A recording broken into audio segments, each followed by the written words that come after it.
search engines. Uses marks as meta tags, that's the information underlying your website, as URLs. And the other one that is causing great trouble now is use of trademarks as search terms. And there you go. That's how our trademarks are being used nowadays. Our trademarks are being used as search terms in auction sites, in search engines, and also in simple virtual worlds where people are using trademarks as part of their vocabulary. So since 2001, when the joint recommendation was adopted, the member states said, well, something needs to be done. Really, the joint recommendation was no solution because problems on the internet really went in a different way. And they commissioned WIPO to prepare some studies on what happened, stock taking of what happened since 2001. That's basically 10 years after the joint recommendation. And in 2011, a first study was produced by WIPO, and it concentrated on the liability of internet auction sites, the liability of search engines, and virtual worlds and social media. So what are the problems that are taking place here? I think some of my graphs have gone on top of the text. I apologize for that. So as always, the problem with any kind of business, and obviously with business on the internet, is the problem of non-genuine goods. So when you look for a retailer in the real world and also in the virtual world, you're going to have a problem of somebody offering non-genuine goods. But who should carry the burden of policing those websites? Should it be the owner of the trademark? Should it be the internet provided? Should it be the auction site? There have been some cases, and although we see that there were analogies of fact, the same fact, there were also analogies of law, because in Europe the law of the UK is very similar to the law of France because they are both bound by the European directive. The results are different. For example, in this case, in Tiffany, it's a retail store for precious and non-precious jewelry. The court in the US found that the internet service provided had no contributory trademark infringement. There was no dilution and no false advertising.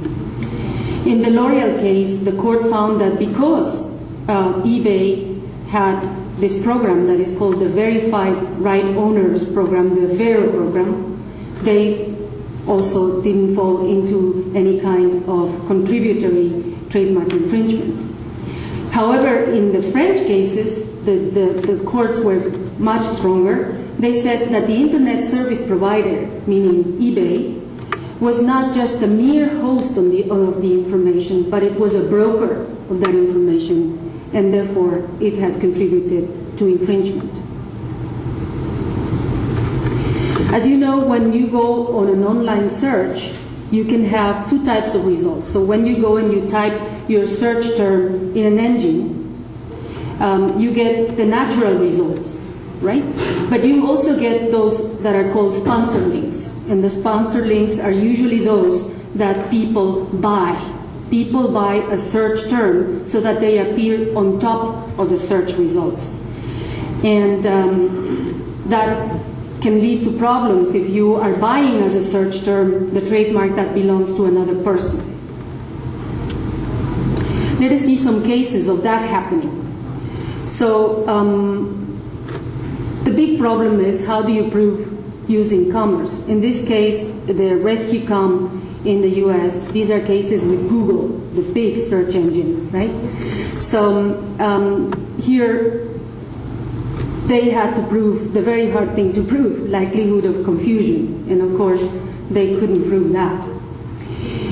In Europe, in the European Court of Justice, the court has been through some gymnastics of terms, and they divided the responsibility.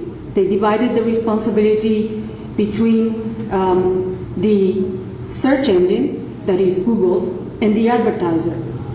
And the court couldn't penalize Google, that would be too much of a problem, so that they said that the search engine could avail itself of a safe harbor if it didn't play an active role that would give it knowledge and control of the data stored.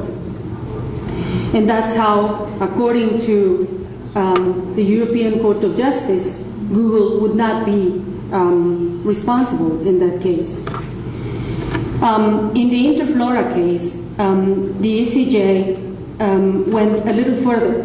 Now let us remember that Interflora in Europe is a service that delivers flowers.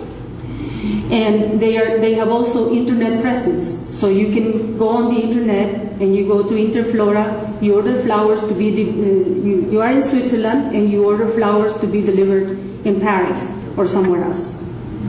Now everybody knows Marks and Spencer's, this famous shop in the UK. And we all know that on February the 13th, that is the eve of Valentine's Day, usually everybody's getting ready to send flowers to their mother, to their girlfriend, to their wife. So that's a very important date. And at that very date, Marks and Spencer's bought the word Interflora on a search engine, so that when people would go and type Interflora or flower search to order flowers, it would be Marks and Spencer's that would appear at the top and not Interflora. And that's how Interflora brought a lawsuit against Marks and Spencer's. And again, the court is very uneasy. Should they really come out and say that internet service providers have this contributory liability?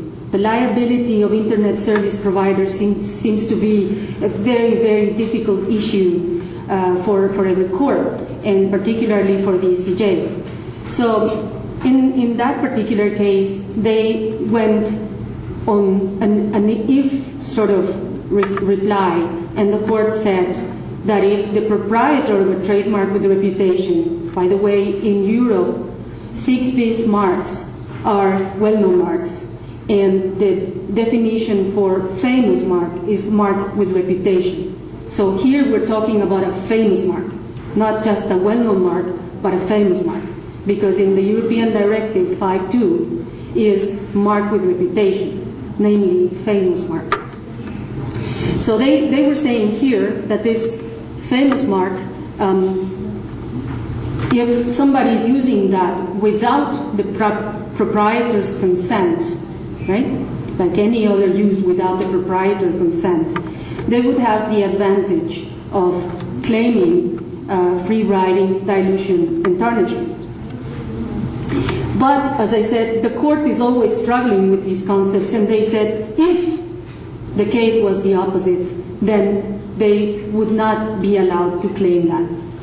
The Court of Justice, on top of this, does not have decisionary power. The only thing they can do is they can interpret the European directive, and then they send it back to the originating judge, and it is up to the national court to decide in the last instance. So that's what the court did in Interflora. But it's quite an interesting case. So far, except for France, nobody has said that ISPs, internet service providers, are liable. In the Louis Vuitton, again, this went to the court, again, for interpretation. The court struggled with use in the course of trade and how to interpret the directive, the European directive, in relation to use in the course of trade. Here, the court decided that the Google AdWords service does not constitute trademark infringement under the European law, regardless of whether the mark is a famous mark, whether the mark is a mark with reputation.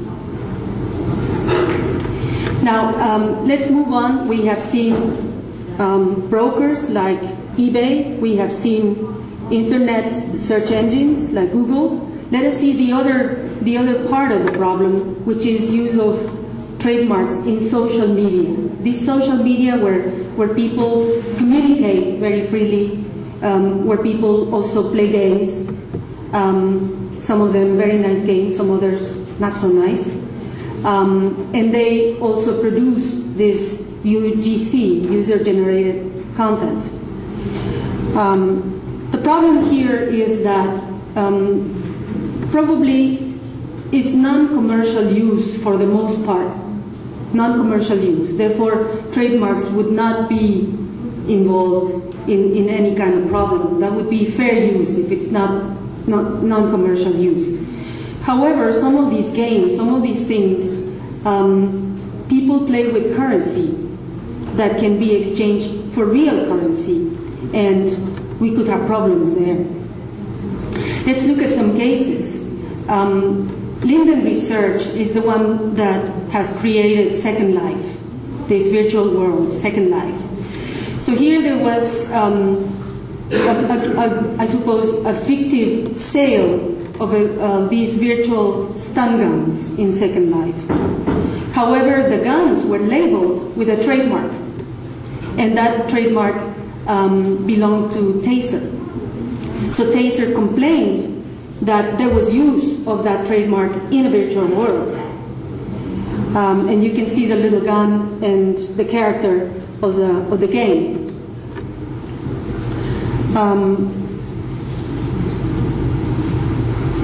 In that case, however, the case itself was dismissed, so we will never know what the decision was.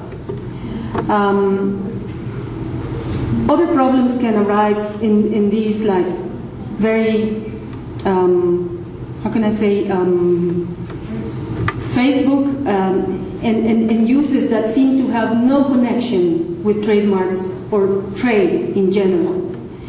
However, some problems have been detected also in these social media.